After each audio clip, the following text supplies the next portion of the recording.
Hello and welcome back to DP World Tour Picks and Bets. Skylar, Hoke here on the last event of the 2021-2022 DP World Tour season as we have reached the Tour Championship. Tom Jacobs, how are we doing, my friend? I'm good. I'm much better than last week. As people may have noticed last week, I had a bit of a nasally voice, which I do generally anyway. But yes, last week I was in dire straits, and it turns out I had COVID, so that was good fun. Other than that, a little bit scorned by Thomas Dietrich. He's on the never again list. Gavin Green just hasn't got the killer instinct at the moment, despite some strong performances. And we've got. I mean, I can't wait for the big break we've got going into the new season. Yeah, big break. We'll have qualifying school wraps up tomorrow. So Simon, I got this right here. So I guess it's probably Simone Forsstrom leading, Daniel Brown in second place, Affie Barnrat third, Joel Stalter, Nicholas Lemke round out the top five. So we have a bunch of new names hopefully coming over the DP World Tour full time. And just as you mentioned, it goes literally right into not only one, but two events next week, one in Australia, one in South Africa playing. Now, it's a lot of work. We're not 100% sure on the show output we're going to be able to have holiday here in the States. However, there is ripe for taking opportunity. I can remember hitting Kitayama really early as he graduated from qualifying school. Obviously, we know Guido Migliozzi won twice his first year out of qualifying school. That is the same Guido Migliozzi that was sniffing the lead on Saturday morning and ended up with a 10. Arguably the worst hole of golf I think I've ever witnessed. You can watch that video in the app. I mean, and he was playing with Donald. How is that going to factor into our Ryder Cup decision for King Guido? But so it just gets going. I know. Time is going to have to win again, and maybe it's this week. We got some deep odds. We got a 50 golfer field. Unfortunately, like we talked about last week, we didn't get all of the PGA Tour guys or those that kind of cross over. Will Zalatoris still getting through his injury. Colin Morikawa not coming back to defend his championship. But we do have Rory and Rahm 1-2 kicking off. And we're in Jumeirah Golf Estates, the Earth course. I believe the Fire course was played a couple years ago and Rosner won there. But the Earth course is what we're accustomed to here year in and year out in Dubai, closing out the season. I mean, it's fun. I mean, it's a big event. I mean, I mentioned Rory and Rahm off the top. You have Fitz, you have Victor Hovland, you have Shane Lowry kind of in a class of their own at the top of the field. We have seen elite winners, right? I mean, you say, basically every single year, Morikawa, Fitzpatrick, Rahm's won here twice. Rory's won here twice. It's just year in and year out kind of the top of this board. Now, from the betting, the odds are low, right? The odds are the Dietrich zone of which you were betting last week and lower. So I'm tempted a little bit as we go beyond. But, Tom, up here as we look, is anybody catching your eye to close out the year?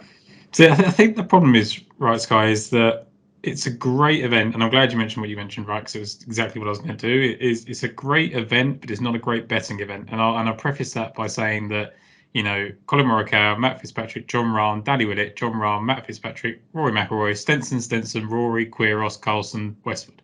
So Alvaro, Quiros, and Danny Willett are probably the outliers in those lists, I guess. And, Quiros was the 21st ranked golfer, I think, at the time. He'd already won in the season. Danny Willett is, of course, a Masters champion. So it really does take the very best to win here. But I do think there's plenty of each way value. If you can get the each ways where you are, if you can get top 5 odds, I think that's a great way to go. Look, if I was just picking someone to win, I think it would probably be. I quite like Shane Lowry. I think he's shown a couple of times here. He's been the 36-hole leader. He's been second before that. If I just wanted to make a pick against Rahm and Roy, it would probably be him. But the 14-1 wasn't massive for me. Fleetwood's at the same price he won last week. So I came a little bit further down the board, and I know you've probably got one ahead of me. Yeah, and I say jokingly about the Dietrich zone, I've definitely bet a habitual amount of non-winners in my day. And this range it's just a tough one for us, right? We've never really fallen in love betting golfers sub-20s, sub-10s for sure. Mentioned Fleetwood won last week. Ben Coley was on that, and Ben did say he always puts out preview on Mondays. He was waiting for a without market Makes sense, right? Rory's in the Yeah. form of his life right now, right? Rahm, I guess coming back a little bit to life from what he was to that point. But I can get that. And the course itself is kind of built for those top guys too, right? You can drive it long. If you can hit it straight off the tee, takes advantage. You can see some of those names that have won here. It's just the ball strikers clinic, Now, I do think back to the time where, Westy kind of pushed Fitz. Laurie Cantor was in the mix that year too. So you have these people that are definitely down the odds boards a little bit, presenting each way value. I think there are definite guys that we can talk about as we go on. Now, the one that catches my eye here is you're the one, Tom, that really opened me up to kind of the year Tyrrell Hatton was having at one point, right? It was kind of an odd timing for him where he came over to the Irish and then into the Scottish, into the Open Championship off of a lackluster stretch. Missed the cut at the RBC Canadian, missed the cut, or was pretty abysmal at the U.S. Open, did make the cut. Irish Open, nothing. Irons, as bad as it was all season long. And honestly, since that kind of shout you had, he has clicked like no other. Outside of a poor performance at Wentworth, which was a little shocking knowing he had one there, he has been habitually gaining with his irons, has been one of the better players overall in this entire field. And then the last couple closing weeks on the DP World Tour when he played 8th and 7th, that's the Italian Open, and that's the Alfred Dunhill Links, which you expect him to do well there. But then the CJ Cup, 13th place when he did there. And this is something that we've kind of become accustomed to really liking, is form in that area kind of the world, right? Where we seem to do that often on the PGA Tour in a way where if you see certain style golf courses, we know that countries often form similar, elements or similar, track records, I think, overall. And we can see with location form, Tyrrell Hatton's one of the better golfers in this field. So I think in Dubai specifically. So when I put that all into the equation and I'm seeing 18s and 19s there, I just do a double take. I don't think that separation from him to the rest of the golfers is that much of the same that deserves a 4, 5, 6 point difference, from that mid range. And if you look at kind of his career summary, right, the wins that Tyrrell Hatton, he has not won in this 2022 calendar year. This is the first year he would have not had a win since 2018. So I don't know. He's just somebody who we trust to get to the winner's circle. His irons are great. He's great in Dubai. He's kind of a little bit under the radar from an odds perspective for me, and I like going to that at 18-1.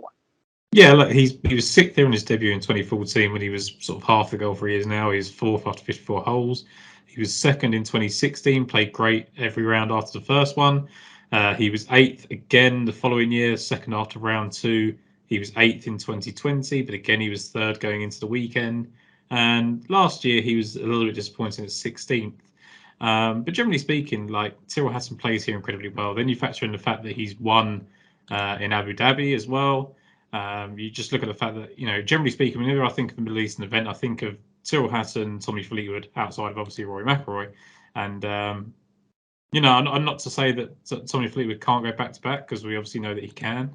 We know he's capable of doing that. But I think when you're getting slightly bigger odds on Hatton, I think it's probably the way to go. Because like you say, he's just been overlooked pretty much because he's been poor on the PGA Tour. Otherwise, he's been absolutely fine. DP World Tour stuff's been great. Hasn't played it as much, which is why he's probably the price he is. Yeah, it just feels like kind of stood out to me in the way of, is he that much worse of a player than some of these other guys? I don't think so. Maybe he's not as much of a course fit, but his off the tee game has been the best it's been the last couple times out for him too on the season. So I'm excited there. As we keep going down the odds board, there's a big gap when you basically jump past Hatton. You basically get in this money zone. And the money zone, I think it's a lot of interest from a lot of guys. I think there's 4 golfers specifically. One actually, I'm extended out to 6 now, because one, my selection, got cut as we were here discussing. But I think there's Jordan Smith, Alex Noren, Ryan Fox, 30-1 to 28-1. That's where they stand. I think we're going to stick here for a moment before we even go on the next ones, because there's a big argument, in my opinion, on all 3 of them. We've landed differently, but I could bet any of these three golfers and be perfectly happy. So tell us why Jordan Smith is your pick of your litter there.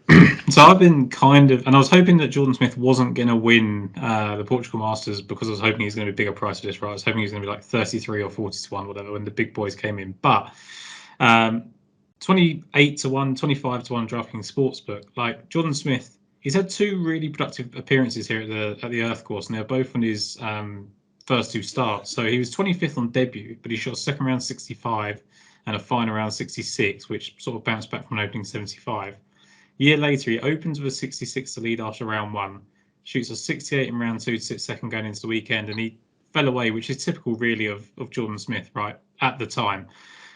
Since then, two 47th place finishes, which are pretty dismal, but coming into 2020, his form was miscut 21st, miscut 25th, and last year, in 2019, five most recent starts were 24th, 46th, and 48th. So really and truly, like considering he then finished 63rd and 76th in kind of really limited field events, finished in those results in limited events, sorry, you kind of have to factor in that he just wasn't in good form the last two times he played here.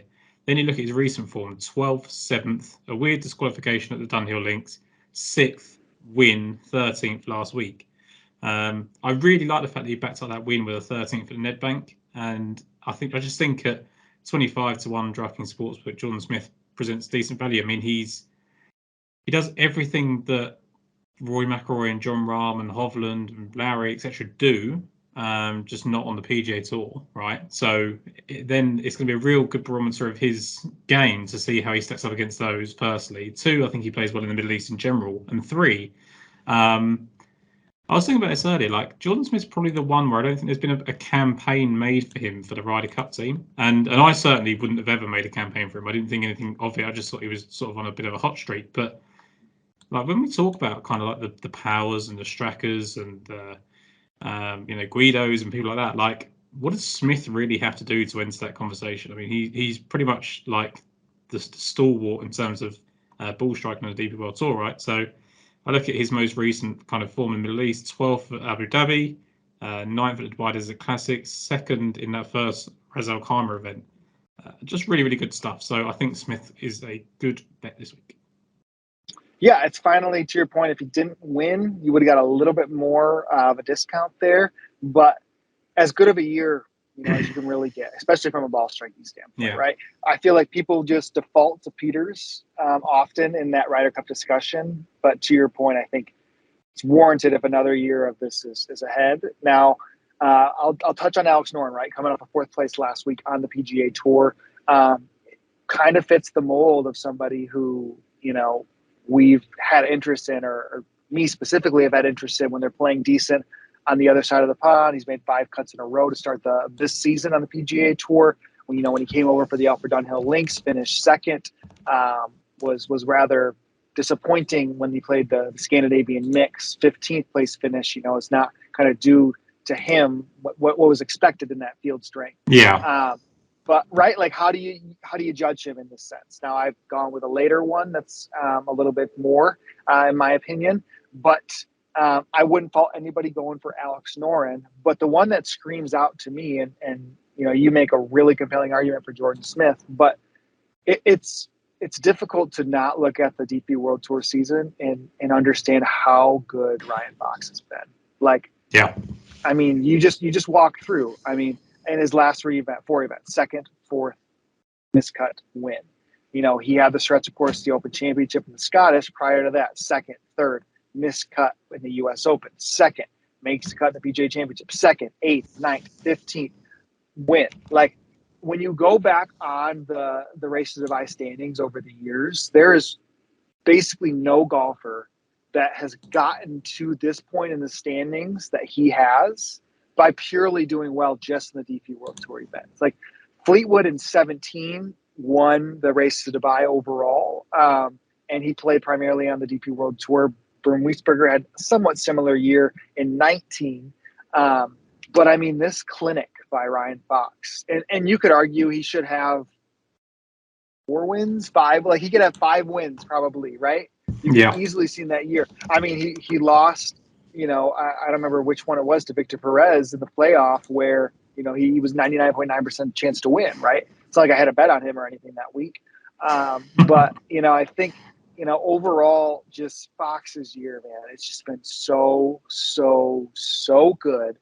And he's 28-1 in this field. I'm just gonna go back to the well and think that number is just not right for somebody who's played to his degree. Now, one of those events that he did win this year was the Ras Al Khaimah in this neck of the woods. Prior to that, hasn't had the best success kind of in Dubai area, but I just put enough stock into his season as a whole that I'm 100% in on Fox.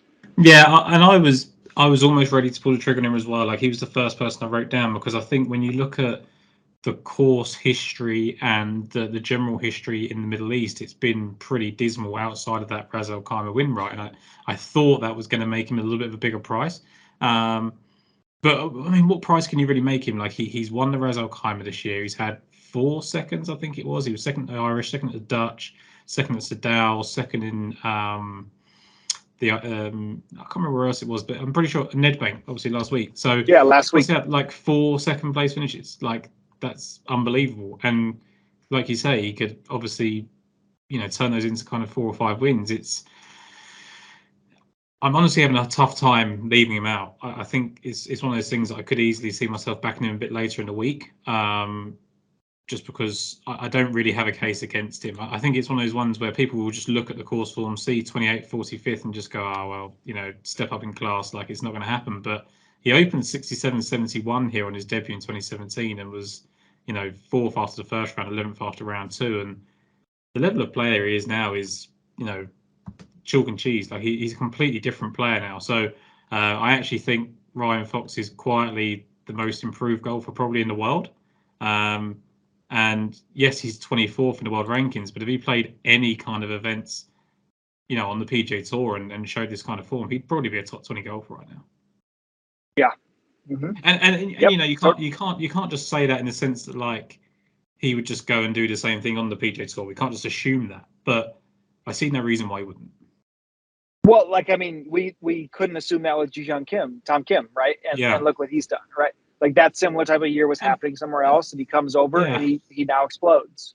And like Dietrich as well has been pretty good on the PGA Tour. Like, I know he scored me last week, but like he's been good. So I would pretty much be quite confident in saying that Fox could translate that. So the more I talk about it, the more I'm probably just going to bet on him, because I think that the trouble is that, and the picks I'm going to go on sort of later on in the show, is going to be kind of each way value. So if I wanted 2 win picks against Rory McIlroy and John Rahm, it would be Jordan Smith and Ryan Fox. So sit tight, and I'll probably add him by the end of the show.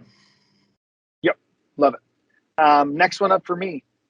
We talk about this golfer, I feel like, often. I brought him in conjunction when Lucas Herbert was kind of up against with the conversation last week. But, we mentioned kind of what we talked about with Alex Noren. I feel as similar in that sense, even more confidence because of the spikes for Kurt Kitayama. He was 40s coming into the show. He's cut down to 35s now, 30s, some spots overseas. I'm still in. I think just I guess, overall having 1, 2, 3 top 3s on the PGA Tour feel like just that ability. I guess 4 if you include, he just came off one of the CJ Cup, his last event. So he's had 4 top 3 finishes on the PGA Tour over the last year, right? Like, I would be curious to see, and it's not all joke events either, right? The Honda Classic is decent. Scottish Open was great. CJ Cup was excellent. His Mexico Open one, did lose to Rahm, but like, there's just been so much there from a spike value of Kurt Kitayama. He probably should have finished way higher than 7th on the Italian Open when we got him coming over here for that, right? He couldn't find the putter that week. So I don't know. I think so highly of him overall. I think he fits the course very well. Did not do great on debut years ago. I get that. But I just think 35-1 with Kurt, I just will take him in big spots over and over again, and this is no different. Yeah, I think as well with Kurt Kitayama, like, you've already referenced the fact that he's taken that kind of big step up to the PGA Tour. Unlucky not to have won in those runs as well. Like, he's just run into really strong players. His win came in Oman, which is obviously in the Middle East. He's also won in Mauritius again, which is, it's Africa, but it's, I guess, probably a little bit of similar temperatures and things like that.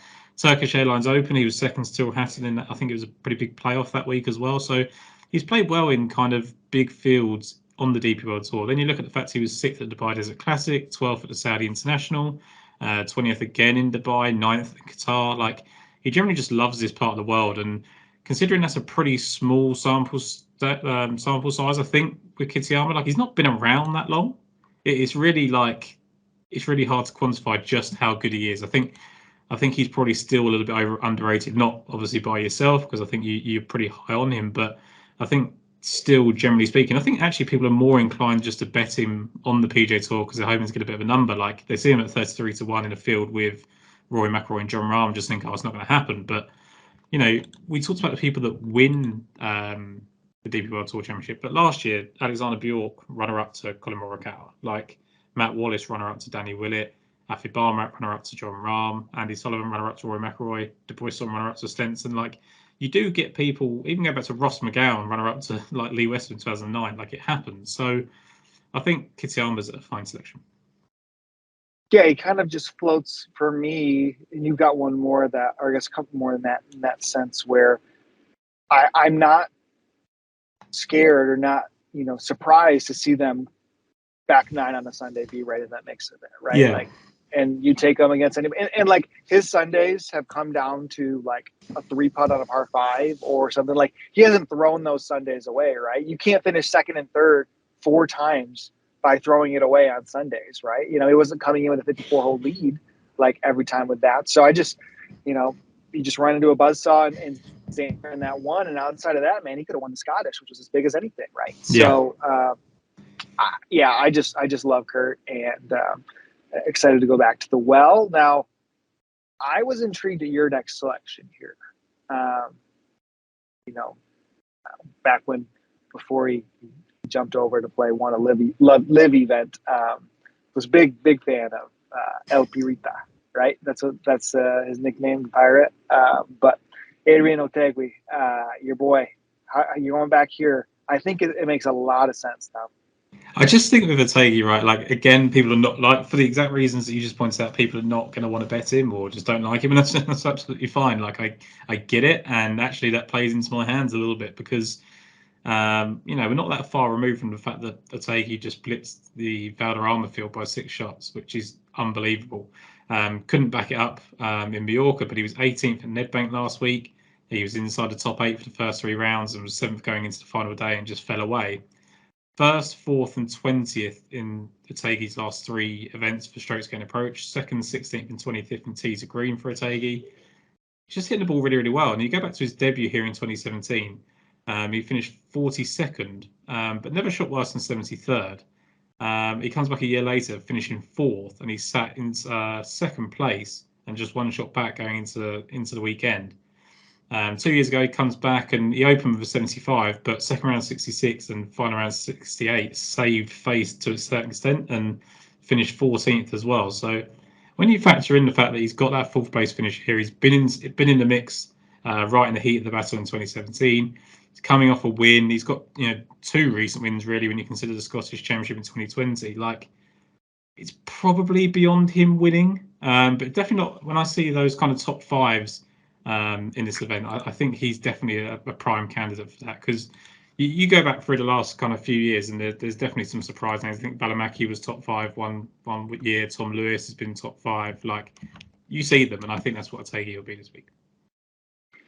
Yeah, when you look at pure irons, right? Like, he's the best iron player in the field right now from the last few weeks straight up. So I think it's tough. It's tough when you get into live stuff, right? Like, he played 1 event. Should we judge anybody out there? Like, I'm very happy for Andy Ogletree, who won last week on the Asian Tour, right? Like, that was come back into that same event. Did he play 2, Otegui? Actually, he's played more than 1. He's played 3. You're right. Yeah. He played London, Portland, and Boston. So more than 1. Get him out. Becker played 1. So 3? Okay, I get it. But at some point, right, he does feel like he's somebody who was kind of part of the faithful DP World Tour of that mention. But like Andy Ogletree, right? You mentioned Peter Uihlein on your show, right? Like, there's scenarios for everybody, and it's going to happen conversation-wise no matter what. But definitely, just when you look at how well he's played, it is very different from every other golfer in the field. He is leading in accuracy, and he is dialed in with the irons. That is his game, and it's not bomb and gouge like the other ones who are playing as well as they are right now. So it'll just be interesting to see if he can continue that success on this course. And with him, it's kind of like he doesn't have that bomb and gouge ability, so that's why people would be slightly put off him. Like, he needs to play perfectly, but he is at the moment. So you buy into that, right? I mean, you look at 2021. I'm just looking, like, Nikolai Højgaard was 4th, Dean Burmeister was 6th. You go into 2020, Laurie Cantor and Valimaki, you mentioned were top 5 there. Go into 2019, Mike Lorenzo Vera, who you're obviously very keen on, was 3rd. Tom Lewis was 6th. And then 2018 was when Otaegi finished 4th with Dean Burmeister, Fratelli, and Tom Lewis 7th. So as much as you tend to get the really, really classy winner, there's that kind of second tier. They're only 2 or 3 shots behind, which is, a shot around most of the time. So yes, he would have to do everything right, but Adrian Otaegi seemed like good value to me. And it's a little bit different here too, where the season-long standings are in play, right? It's not the PGA Tour Championship where you have the offsetting leaderboard, right? Like, potentially the pressure of winning here could almost be a little bit less for somebody who doesn't have a chance to win the whole title, right? Like, it's just maybe not the entire pressure is on you winning when other people are trying to conserve or make sure that they hold tight or push for that DP World Tour Championship overall. And I think we definitely saw, like, with Rory last year, like, the pressure did get to him. I mean, he ripped his shirt. His sort of famous where he sort of ripped his shirt. I forgot that was here. He's hulked it, didn't he? And like, I don't think the same pressure's on him this time around because of the season that he's had. But, like, it happens. And these guys, like John Rahm, has always got a little bit of a chip on his shoulder. Always wants to have something to prove. So Matt Fitzpatrick comes into this this field and this event as probably the biggest favourite he's ever been. I know he's not the favourite behind Rahm and Rory, but like the shortest odds he's ever been. So all of a sudden, like, these 2 or 3 golfers have got a lot on their plate, and yes, they're probably going to win because the best players do over 4 rounds, but some of these guys are going to take them on. Yep, absolutely. I'll tee it up for you as we each have shorter cards this week. You've got one more here, or I guess you have 2 left. I've got one more, but mine's deeper on. So if you want to go into your 2 here. Yeah, so the first one's Antoine Rosner. So this is a guy that we've been talking about forever, right? I don't know that I need to say too much about Rosner. He's 2nd in the field in strokes gained approach and tee screen over the past 15 weeks. So he's 2nd behind Eddie Pepperell in approach and 2nd behind Rory tee screen. So I know obviously you mentioned that Otaegi's kind of leading the way with the irons in recent weeks, but over that kind of longer sample size, Rosner's right there. It's good to know that I nailed Rosner's worst week off the tee last week of the entire season. So that was nice being on that. You did. And part of that was like you kind of predicted it. And it's like, well, that suits me because now he's coming back to a course where it should play into his hands again. And you go into the fact that he's got 7 top 16 finishes in his last 9 starts, hasn't missed a cut over the last 15 weeks. He's won the Qatar Masters. He's won the Golf and Dubai Championship, which you mentioned at the Fire course in 2020. So he loves the Middle East. He was only 32nd last week because he was 48th tee screen and off the tee was a disaster, but he was still 14th in approach. And this is a course that's going to allow him to play to his strength. So the only thing holding Rosner back all season has been a putter. 1st and 4th at the Dubai Championship, 9th at the Dubai Desert Classic, 16th at the Abu Dhabi event. Everything kind of points to Rosner finding it on these types of greens, and we probably thought the same thing when he won in the Fire course, and he didn't particularly put it together here. But there was a bit more expectation of him this time around, because I think he can fly under the radar here. So love Antoine Rosner. I think he's 70-1 over here. He might be slightly bigger. Your side of the pond, I believe. No, 75 is the biggest price. DraftKings Sport Pick. Yeah, 75 at DraftKings. Oh, nice. That's awesome. Cool. There we go. And then the final one for me is Rosner Lawrence. So he finished 6th at Valderrama in that week where he played so well.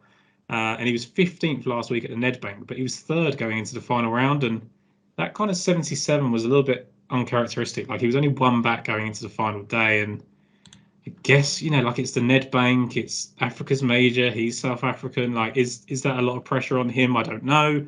I'd rather just take the positives of the fact that he was, right in contention up to the final day. Thomas Dietrich blew it, he blew it, like it happens. Does that mean that he can now step forward and do it against the best in the world? Possibly not, which is why I sort of preface this that it's kind of like a top 5 betting card versus the favourites. 18th last week in strokes gained approach, and he was 6th in tees green as well. So despite that kind of poor final round, he still hung on to some decent stats. 20th last time out in the Middle East. He was 20th in that second Ras Al Khaimah Classic event, and he started off decently well in 1 week before as well. So there isn't a massive sample size for Tyrrell and Lawrence in the Middle East, but I think just the way he's been playing, like tees green, he's just been excellent over the last, however, every time that he makes a cut, his tees green numbers are just absolutely insane, and probably even when he misses a cut. But last few events, so the last 4 events where he's made the cut, 2nd, 6th, 4th, and 6th in tees green, like absolutely ridiculous. 1st, 8th, 21st, and 18th in iron. So it is definitely charged by the driver, and that should suit him here. It's like we've seen Dean Burmester play well here multiple times. I think Tyrrell Lawrence has got a reasonably similar profile in terms of games, and maybe it's a little bit of a lazy comparison, but both South African and decently long hitters. But I'm happy to chance it at the price. Yeah, a popular selection of golf Twitter last week, carrying that big load, into the final round. Which, they did going backwards hurt a few people last week, but. Especially getting him. When's the last time we got him at 100 to 1? Right, like he's literally hundreds over here. Like that's it's a big jump in odds from what people who kind of were back in last week. So I think it's very interesting to go back.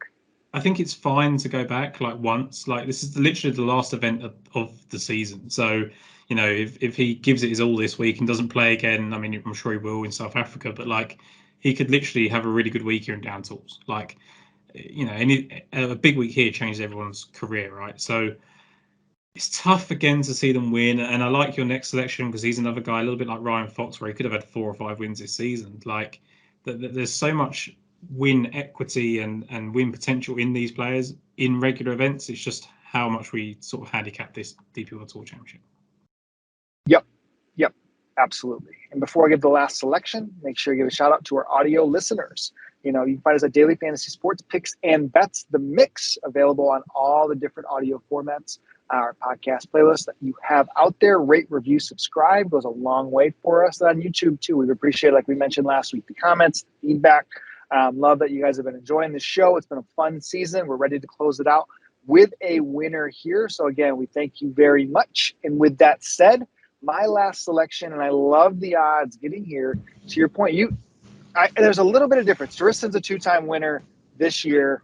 He's been short most of the time. I feel like Ewan Ferguson has floated kind of with long odds multiple times throughout the season. He's had an odd year, right? Like it's hard to put your kind of finger down on what kind of year he has had. 2-time winner, Honda World Invitational, and then in Qatar, you mentioned you kind of like that Qatar link. Second in Maiden Himmerland, Magical Kenya Open. He finished 8th, which he, I believe, if I was correct, inside the 54 or after 54 holes, was right there in the thick of it. Kind of blew up a little bit. But then you kind of see 2 of the better events that he has had or honestly put together in a stretch run is the last 2 events. Nedbank Golf Challenge. You can see him actually having his best ball striking week of the season last week.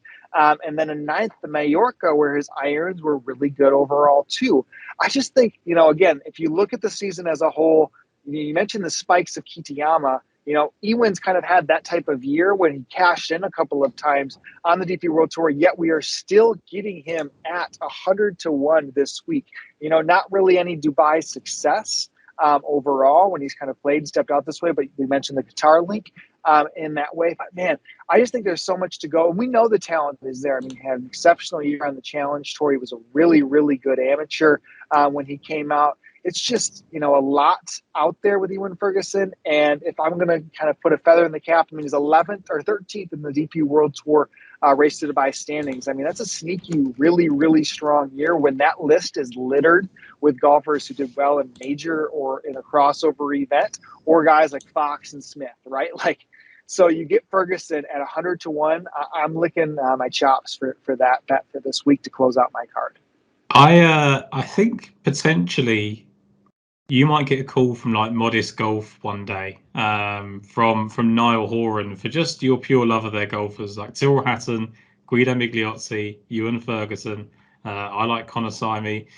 You know, there's a lot there, Richard Mansell. But what I would say, joking aside, like in a roundabout kind of way, like they spotted Ewan Ferguson pretty early. Like they were quite confident on his talent, and it's paid off, right? And the reason you get 100-1 about Ewan Ferguson, I get it, is the volatility. Like he just went through a stretch of missing 4 cuts, but back-to-back made cuts. Well, he couldn't miss a cut last week, but back-to-back top finishes, and he just strikes me as someone that should do. I know he hasn't yet, but he should do pretty well in this part of the world. And there's just nothing stopping Ewan Ferguson. I mean, is he the type of person that can go on and do what Ryan Fox has done this year or could have done this year? I don't know, but he has the skill set and he has the kind of attitude and, like you say, a really good pedigree from his amateur days as well. Like, I guess the number is there because he's 140th in the world rankings and because his wins have come in kind of lower grade. But there's only one way you can improve that, and that's by kind of big performances in big fields, and that's the platform he's got this time around. Yep, 100%. 100%. I'm excited for him to close it down. Now, don't forget, Guido does have an apartment in Dubai. Very familiar. As long as you can avoid those 10s on the card, maybe we see it. But let's round out our betting cards here, Tom, as we close up shop for the 21-22 season. Yeah, I feel a little bit slimy adding in Ryan Fox, but I'm going to. So him and Jordan Smith both at 25-1, 28-1, if you can get it.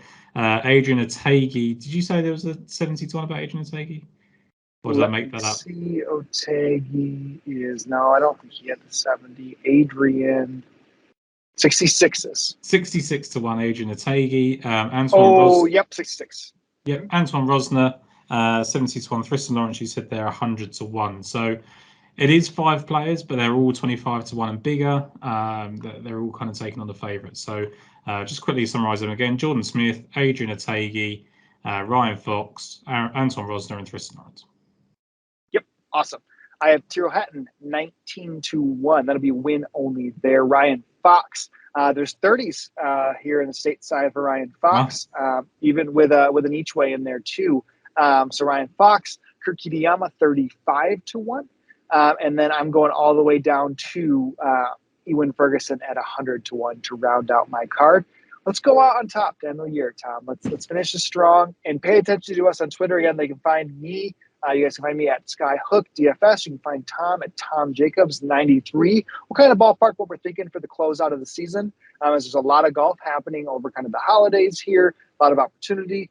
But want to make sure that we are, staying courteous of our own times for it and keeping up with the golf landscape week in and week out. So just feel free. Questions. Q School wraps up. We'll probably have some comments on that. But definitely have some talents coming out of there. So it should be an exciting close to the calendar year to follow this as well. And we look forward to keeping up the support from you guys and closing out strong. So enjoy your day.